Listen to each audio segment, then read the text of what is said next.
इफरीत जिन्नात की दुनिया का वो सबसे भयानक और ताकतवर जिन होता है जो सदियों तक जिंदा रहता है। एक रोज मदीना में नबी करीम सल्लल्लाहु अलैहि वसल्लम की बारगाह में एक परेशान जिन फरियाद लेकर हाजिर हुआ। उस जिन ने अर्ज की कि या रसूल अल्लाह, एक अजीम इफरीत ने हमारी बस्ती पर कब्जा करके तबाही मचाई हुई है। उस इफरीत ने ना सिर्फ जिनों बल्कि उस इलाके से गुजरने वाले मुसाफिर इंसानों को भी कत्ल करना शुरू कर दिया था। अफरीत की हैबत और ताकत का सुनकर मैदान में मौजूद लोग दंग रह गए। हुजूर सल्लल्लाहु अलैहि वसल्लम ने मुस्कुराकर असदुल्लाह, अल्लाह के शेर, हजरत अली अलैहिस्सलाम की तरफ देखा।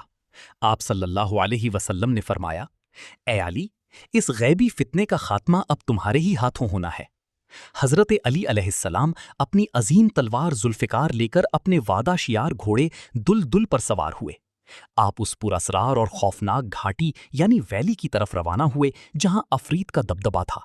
जब आप वादी के करीब पहुंचे तो वहां की हवाओं में एक अजीब सा खौफ और धुंध थी। घोड़े ने भी उस जगह की हैबत को महसूस किया, मगर मौला अली के हौसले बुलंद थे। आपने वादी के दरमियान खड़े होकर अपनी बुलंद और जलाली आवाज में अफरीत को ललकारा। ललकार सुनते ही पूरी वादी लरज उठी और पहाड़ों से पत्थर नीचे गिरने लगे। एक अजीमुशान सिया धुआं उठा और उसके दरमियान से एक डीकाल सूरत अफरीत बाहर निकल आया।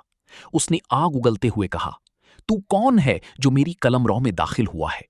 आपने फरमाया, मैं अली इब्ने अबी तालिब हूं, दुश्मन खुदा का खात्मा करने आया हूं। हजरत अली का नाम सुनते ही अफरीत के दस्तरख्वान और दिलों में खौफ की लहर दौड़ गई। अफरीत ने अपनी गैबी ताकत और जादू के जरिए हजरत अली पर आग और पत्थरों की बारिश कर दी। हजरत अली अब अफरीत ने अपनी शक्ल को मजीद खौफनाक बनाया और सीधा आप पर झपटा। हजरत अली ने दुश्मन के वार को रद्द करते हुए उस पर ऐसी जर्ब लगाई कि वो चीख उठा। अफरीत ने जादू के जोर पर कभी अजदहा, जायंट स्नेक, तो कभी शेर की शक्ल इख्तियार की। मौला अली ने उसके हर रूप को अपनी ईमानी ताकत से नाको चने चबवाए। जुल्फिकार की हर काट के साथ अफरीत का सदियों पुराना जादू और तिलिस्म टूटता चला गया। आखिरकार अफरीत बुरी तरह जख्मी हो गया और उसकी गैबी ताकत खत्म होने लगी। हजरत अली ने उसे अपनी जिस्मानी और रूहानी ताकत से पकड़कर जमीन पर दे मारा। आपने उसकी छाती पर बैठकर जुल्फिकार उसकी गर्दन पर रख दी। मौत को सामने देखकर मगरूर अफरीत गिड़गिड़ाने लगा और जान की भाक मांगी। हजरत अली ने फरमाया, अगर जान चाहता है तो उस एक अल्लाह और उसके रसूल पर ईमान ले आ।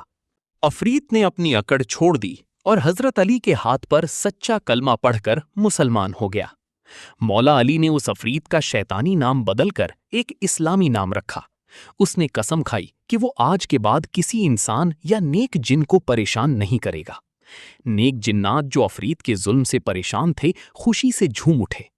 उस अंधेरी और खौफनाक घाटी में पहली मर्तबा अल्लाहू अकबर का नारा गूंजा। हजरत अली अलैहिस्सलाम ने दुश्मन को अपना मुतय्यन बनाकर मदीना की तरफ रुख किया। मदीना में सहाबाए कराम आपकी खैरियत के लिए दुआ गो थे। जब आप मदीना दाखिल हुए तो आपका चेहरा नूर से चमक रहा था। आपने नबी करीम सल्लल्लाहु अलैहि वसल्लम को इस अजीम फतह और अफरीत के मुसलमान होने की खबर दी। नबी ने हजरत अली को गले से लगाया और उन्हें ला फतह इल्ला अली की रूहानी सनद दी। इस वाकया के बाद पूरे गैबी जहान में हजरत अली के नाम की हैबत कायम हो गई।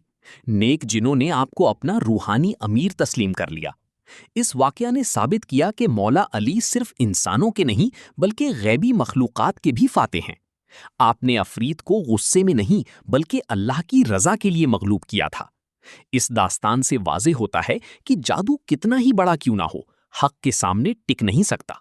हजरत अली का ये मौजिज़ा उनकी विलायत और उनके बुलंद रूहानी दर्जे की गवाही देता है।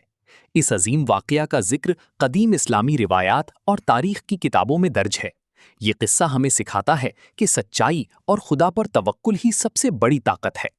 अफरीत पर हजरत अली का गलबा दुनियाए जिन्नात में इस्लाम के फैलाव का जरिया बना।